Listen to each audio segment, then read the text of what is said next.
վարչապետ, շնորհակալություն, որ եկել եք Վարշավա, կարծում եմ կարևոր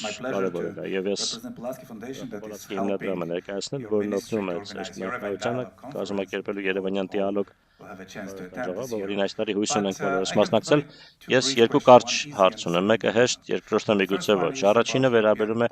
Եվրոպական քաղաքական համայնքի գագաթնաժողովին, ինչ ակնկալիքներ ունեք այս տարվա մայիսից, որը դուք հյուրընկալ եք, ավելի քան 40 առաջնորդներ Եվրոպայից կգան, եւ երկրորդը ԱՄՆ-ի եւ Իրանի հարաբերությունները։ Գիտեմ, որ դուք լավ հարաբերություններ ունեք Իրանի հետ, բայց եթե իրենք փոխզիջում չգտնեն եւ լինի ճգնաժամ տարածաշրջանում, ինչպես դա կազդի Հայաստանի կայունության եւ ընդհանրապես գործընթացի վրա։ Շնորհակալություն։ Ինչ խոսք մենք անհամբերությամբ սպասում ենք Եվրոպական քաղաքական համայնքի գագաթնաժողովի Երևանում այս տարվա մայիսին հյուրընկալելու, դա մեզ համար մեծ պատիվ է հյուրընկալել այդ շատ կարևոր գագաթնաժողովը, եւ շնորհակալ ենք մեր եվրոպացի գործընկերներին նման հնարավորություն մեզ Հայաստանին ընձեռելու համար։ Դա շատ քաջ եւ խիզախ դրսևորում կլինի հարաբերությունների նոր փուլը կկայակոչի Հայաստանի եւ Եվրոպական քաղաքական համայնքի միջեւ։ Ինչ խոսք դրանով նաեւ կճանաչվեն այն ձեռքբերումները, որոնք Հայաստան ունեցել է որպես ժողովրդավար պետություն, ինչ վերաբերում է Իրանին եւ ԱՄՆ-ին։ Գիտեք, Հայաստանը փոքր համեստ պետություն է։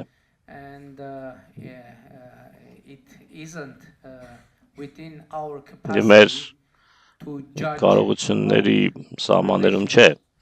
դատել ԱՄՆ-ի եւ Իրանի միջև հարաբերությունների մասին։ Մենք իհարկե մտահոգված ենք եւ մեր ցանկությունն է, որ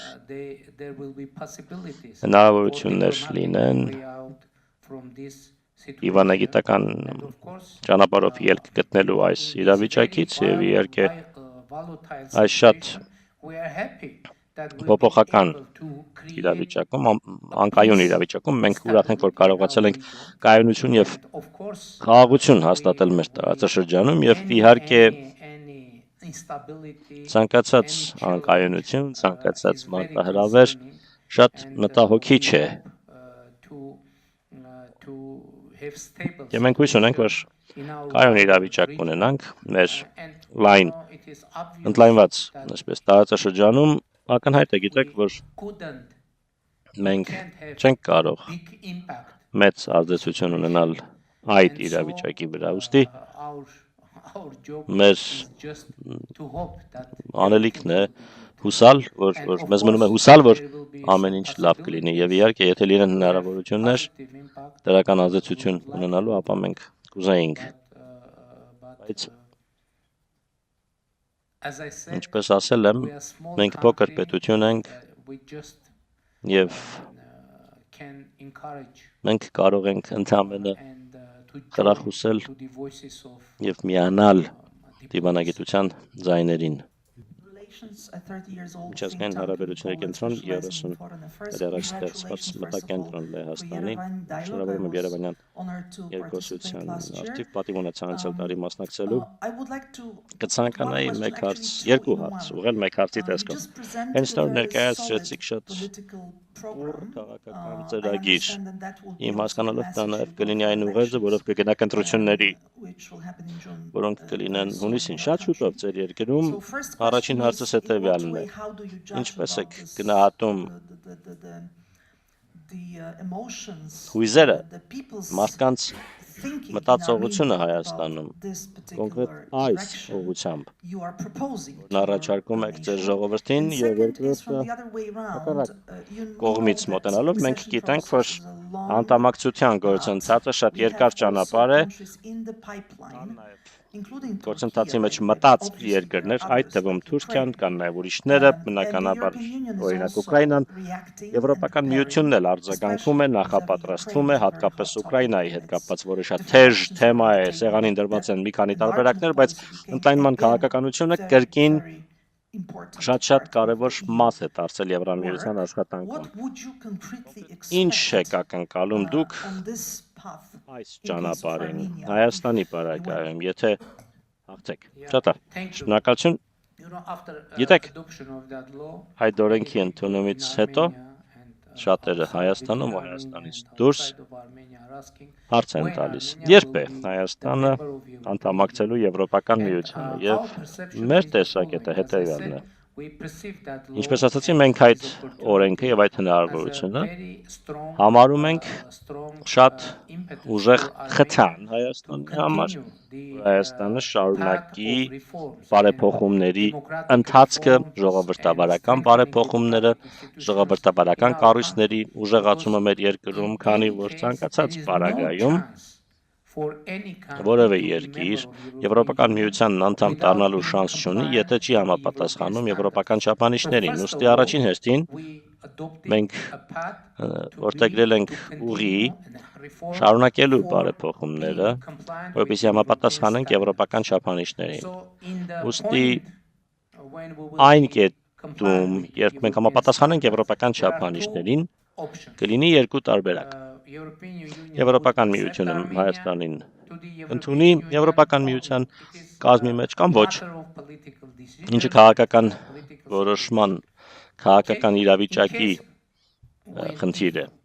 Շատ լավ, եթե Եվրոպական միությունը ընդունի Հայաստանին որպես լիարժեք անդամ, դա շատ լավ իրավիճակ կլինի Հայաստանի Հանրապետության համար։ Իսկ եթե ոչ, ցանկացած պարագայում դա կլինի լավ, որովհետև այդ պահին մենք կլինենք պետություն, որը լիովին կհամապատասխանի եվրոպական չափանիշներին։ Այսպես ասենք, երկուստեք շահեկան իրավիճակ է։ Այդ իրավիճակում պատվելու շանս չկա, որովհետև առաջին հերթին շատ կարևոր է մեզ համար լինել ուժեղ, ժողովրդավար պետություն։ Ժողովրդավարության իմաստով, ինստիտուտների, թափանցիկության, իրավունքի գերիշխանության եւ այլն եւ այլն։ Ցանկացած պարագայում այդպիսի պետություն կլինենք եւ դա մեծ հաղթանակ կլինի մեզ համար։ Հաջորդ հարցը մեր ներքաղաքական իրավիճակի մասին եւ մոտալուտ ընտրությունների հնարավոր չէր լինի այս կետին հասնել առանց մեր ժողովրդի սատարման։ Դա հնարավոր չէր լինի։ Գիտեք, ինչ տեղի ունեցավ 2024 թվականին, քանի որ բազմաթիվ քննարկումներ եղան, թե արդյոք ճիշտ ճանապարհ է սա որդեգրել խաղաղության քաղաքականություն եւ այլն եւ այլն։ Մեր երկրում ես հրապարակավ հայտարարեցի, որ իմ գնահատականն այն է, որ մենք պետք է կանգ առնենք եւ վերջ տանք, դադարեցնենք Ղարաբաղյան շարժումը։ Գիտեք, որ Ադրբեջանի հետ հակամարտությունը սկիզբ առավ Ղարաբաղյան շարժումից։ Եվ ես ասացի, որ որպես Հայաստանի վարչապետ ես կայացնում եմ նման որոշում եւ որոշումն այն է, որ մենք պետք է չշարունակենք Ղարաբաղյան շարժումը։ Եվ ես դա ասացի որպես անձնավորություն, ով Հայաստանի վարչապետ դարձել է ոչ բռնի Թավշյա հեղափոխության արդյունքում։ Ես կոչ արեցի մեր ժողովրդին, եթե իրենք համաձայն չեն այդ որոշման հետ,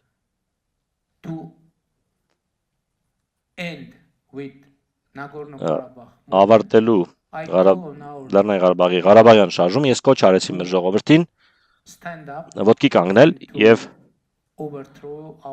մեր կառավարությունը հեռացնել իշխանությունից հեղափոխության միջոցով, համանման հեղափոխության միջոցով, եւ ես ենթադրում եմ, որ շատ չեն եղել վարչապետերն, ովքեր իրենց ժողովրդին կոչ են արել հեղափոխություն կազմակերպել, բայց հիմա դեռ վարչապետ եմ ես մինչ օրս, Հայաստանի Հանրապետության վարչապետն եմ եւ ուստի Հայաստանի ժողովուրդը որոշել է հեղափոխություն չիրականացնել եւ իմ ակնկալիքն այն է, որ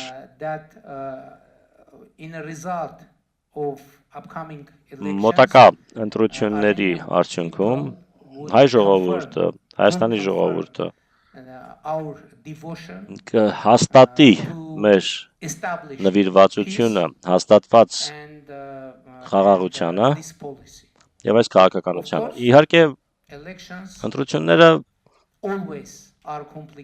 միշտ բարդ են, բայց